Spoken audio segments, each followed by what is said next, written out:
much to see. The world keeps turning. Oh, what a day. What a day, what a day. Peace and blessings manifest with every lesson learned. If your knowledge were your wealth, then it would be well earned. If we were made in His image, then call us by our names. Most intellects do not believe in God, but they fear us just the same. Oh, fear us just the same. I'm going to say a phrase. You tell me what comes to mind. Blind faith.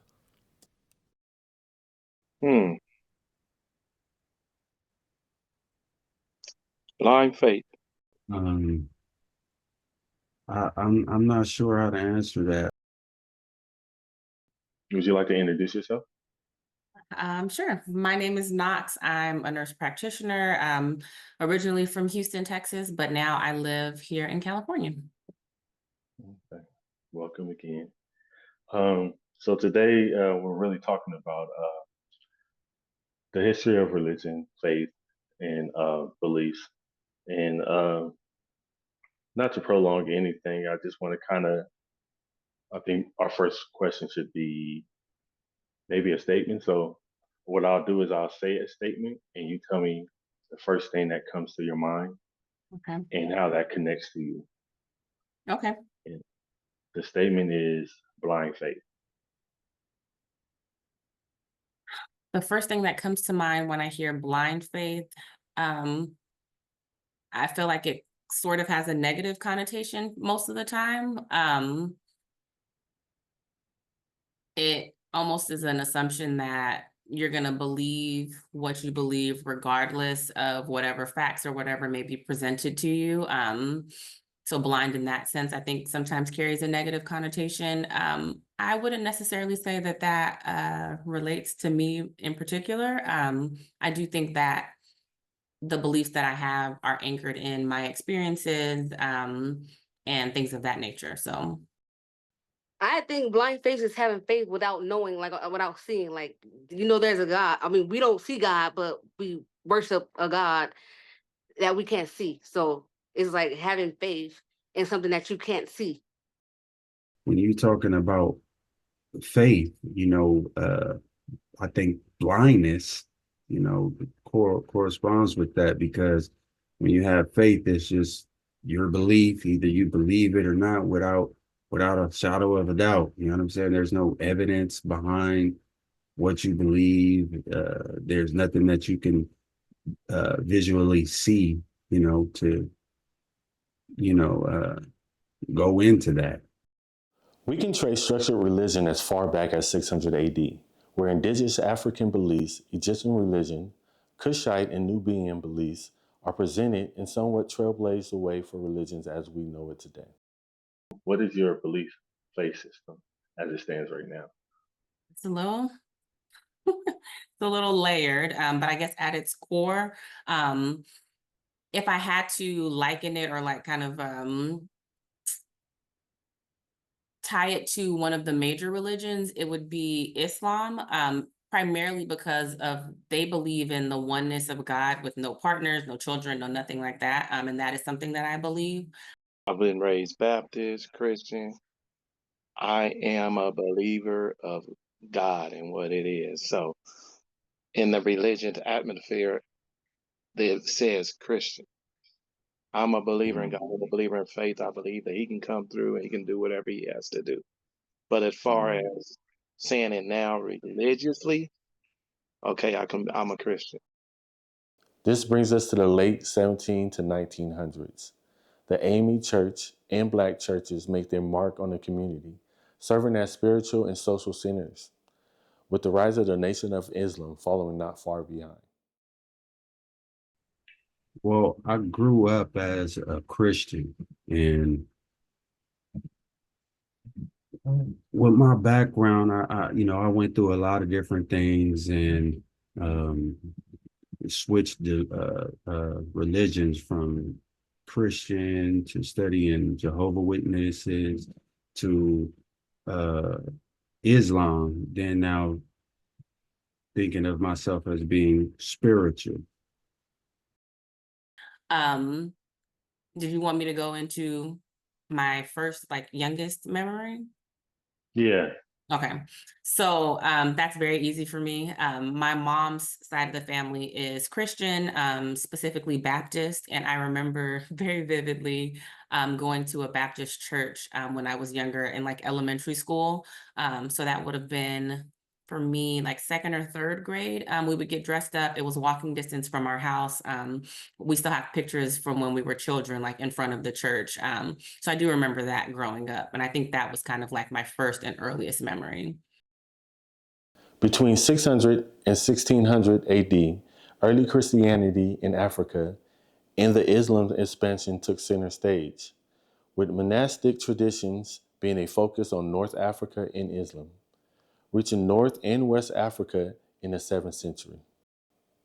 The 1600s to the 1800s are where things seem to get a little sticky, to say the least, with religious synchronism during slavery and the use of it to create resiliency and community. But it also spawned unjust and inhumane things such as the slave Bible, a Bible in which many believe was created as a tool for control during the slave trade. As we know today, there are only 3 copies in existence. One is on display at Fisk University, while the other 2 reside in the United Kingdom. You as a person, do you feel like you will be able to sit in a room and actually explain and prove your religious beliefs?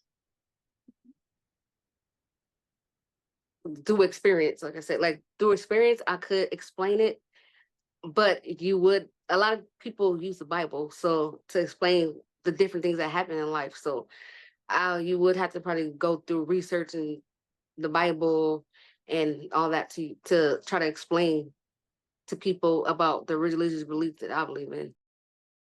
That's my whole thing. A lot of things that I've been through caused me to, look at religion as being fake all around. I mean, I guess it's just a lifestyle. But at the same time, it's all, made up stuff. Everything is pretty much connected with one another, and it just gives me the idea that it's all like staged. It's all, put together. From the 1800s to present, there has been a rise of churches in their connection to racial and social justice, addressing issues like police violence and voters' rights. Here we would also see the arrival of African-based religions, emphasizing connections to ancestral roots and cultural heritage. My knowledge on like African spirituality is limited. What I do know typically has not been on the more positive side. I think what I've heard most, so a lot of Nigerians are either Muslim or Christian. And so I feel like for them, spirituality, when you take religion out of it, there is a lot of spirituality when it comes to Nigerian culture. But it's typically in the forms of like, so I guess like what they would call in American culture or like Black culture voodoo. In Nigerian culture, they call it juju. So I've heard of those type of things and those type of like stories, which I know a lot of people believe in like heavily, kind of like the darker side of spirituality, which I do not dabble in. I've never taken the time to like educate myself on it. I don't think I have any interest on doing so. So my knowledge on that side is limited to primarily that. Most people won't associate that they have blind faith. And if they do, they like if somebody says it, they feel like it's a negative thing. Correct. They get defensive. Yeah. I had a friend that was Jehovah's Witness. Hmm. And my kid's mother was actually uh, raised Jehovah's Witness. So I kind of know their structures and belief pretty well. And to the point where I was studying. And I think at that point, I think I might have been studying to dispel those beliefs because Got that's it. not what I believe in. But that kind of in tune allowed me to have really deep conversations with my friend and come to the conclusion that it was just faith. Like I don't have all the answers to what I believe in. I can't tie everything together but Mm-hmm. something dropped me to this. And no matter what, this is what I believe in. I don't need to know all of the ins and out of it. This is what I believe in. So when it comes to that, for me, it felt powerful because that allowed me to believe in what I believed in a little bit more because of Mm-hmm. the sense of I didn't have to question. I think once a person actually gets to a point to where they're like, okay, well, I know I believe in this, but why do I believe it? And actually start to look, whether it's reading the Bible more, whether it's Mm-hmm. talking to more scholars, whether it's looking into the history of it. I think most people go through that process. And I think what most people end up doing is finding blind faith in what they believe